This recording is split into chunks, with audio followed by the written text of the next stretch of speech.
I only have 3 points. These are meant to be really easy, really tangible, practical tools that you can put in your toolbox for this season, and we're going to be building on them. So for tonight, being set the table, I want to give you 3 steps kind of in this order to not be so triggered by food and by meal times and just holiday treats and eats in general.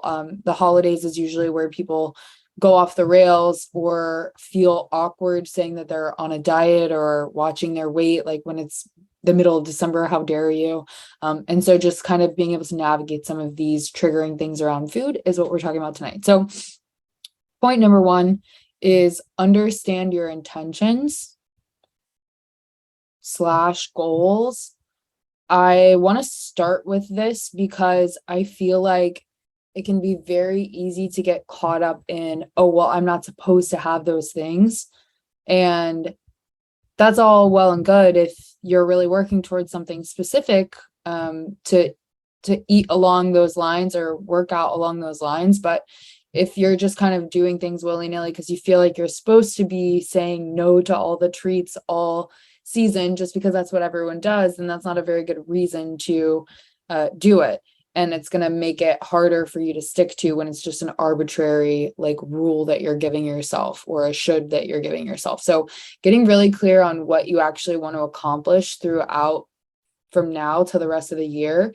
And with that comes understanding like what this time of year means to you, because to me, it's one of the few times I see my loved ones, and it's one of the most fun times of year for me as someone that likes to host and have parties and cook for everyone. Like I really cherish that time with those people, and just culturally understanding how you are in relation to food with these special times. So it's a roundabout way of saying that understanding that your intention might not be to lose weight between now and the new year. Your intention might be to connect better with people, or just like get quality time with people that you haven't had in a long time, or really use the season where you know people are going to be making delicious baked things to enjoy things that you don't have very often, and to actually enjoy them, and not feel like you're out of control around these foods because you're telling yourself you can't have them and you never have them. And so if you go into it with the right intention, you're already removing a lot of that pressure that doesn't really make sense to you to begin with. And you're giving yourself a reason why you're doing something. And so if I know going into the holiday season that like my main goal isn't to avoid all of these things, my main goal is just to connect with people and really enjoy myself and really be present, then I'm going to have much more clarity around what I want and what I don't want to put on my plate. So if I know my main goal is to enjoy all the things I haven't had, then I'm not going to tell myself a conflicting narrative of you can't have any of those things, if that makes sense. That's point 1. Feel free to jump off mute if you have questions about that, or if you have thoughts about that. Might be a hot take, might just be a really easy like mental reminder, right? It's like some of these things are just checklist steps in my head that it's not this like earth-shattering tip, but it's just a gentle reminder going into some of these settings that my main goal doesn't have to be look as skinny as possible or like be as light as possible. My main intention can just be to connect and be present and enjoy myself. And when I remind myself of my intention, it takes the pressure off of the food being such an important piece of that puzzle. And so understanding your intentions and your goals is step number 1. Step number 2 is prepare.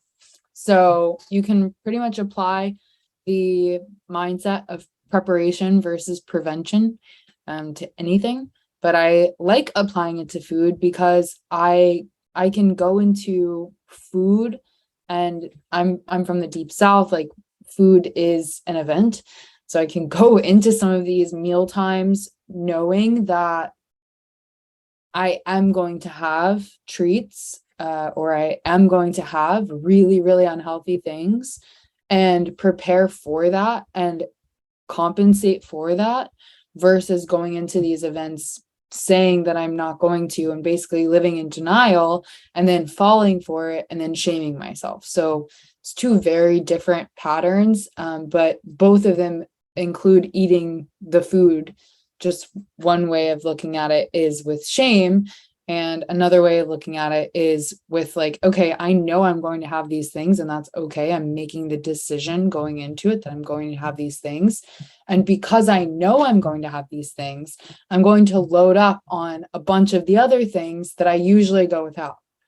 And so if I know that I'm always going to eat grandma's whatever and all the treats that I want to have, I'm also going to make sure that I do a mini grocery shop, or I bring something to the party that I know is more macro friendly or higher protein or lower fat, that a side vegetable or something, because I'm not going into it swearing off. I'm just going to have my little meal prep to myself and just eat out of this little container and say no to everything else for the entire night. Like, that's not as reasonable. That's me trying to prevent any of the other food from coming into my space. But if I can prepare for it and decide going into it what I'm going to have, then I can make it more balanced because I feel like I'm in control of it.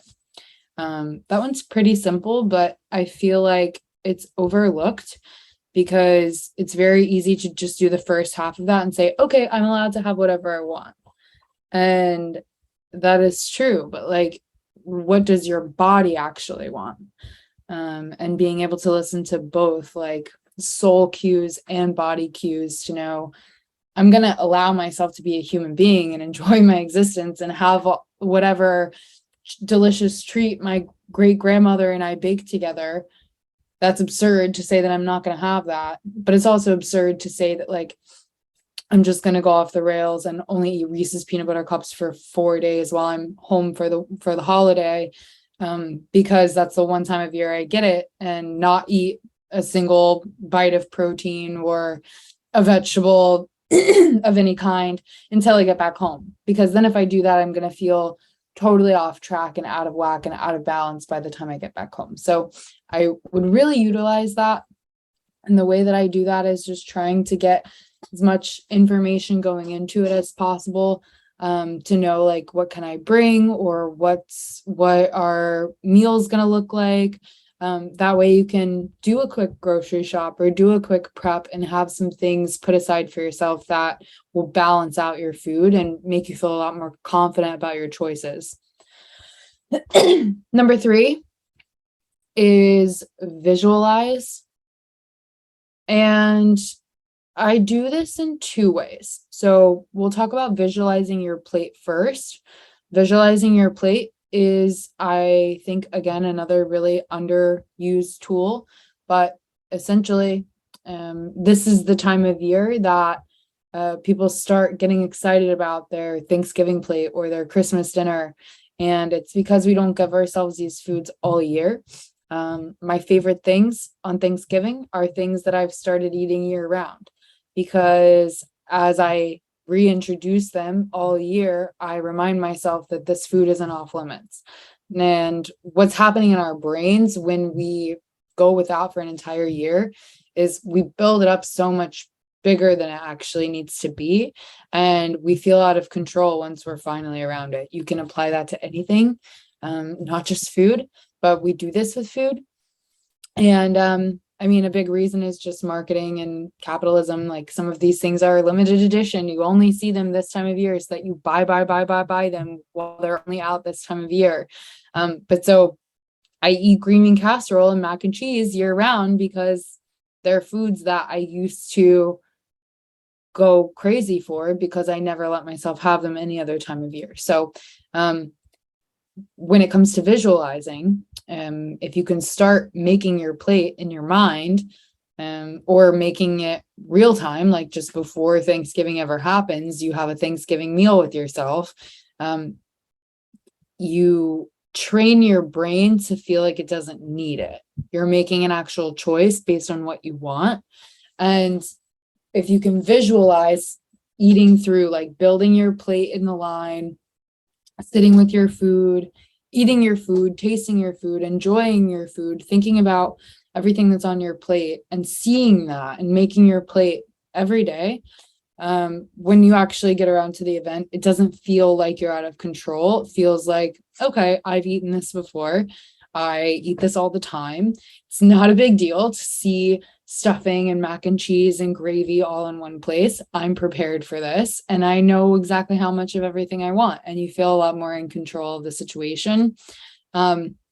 It sounds silly saying it out loud, but really, if you visualize down to the detail of making your plate, eating your plate, making your plate, eating your plate, it takes that like dopamine out of the actual event. And you're not connecting it to so much of a high of like, oh my God, all this stuff is here. I have to have all of this. So play around with it. Visualize, what does it actually look like making your Thanksgiving plate? What do you get most excited about? Can you whip up a green bean casserole this week before the actual Thanksgiving and give yourself a taste of it so that you don't feel like you need an entire one?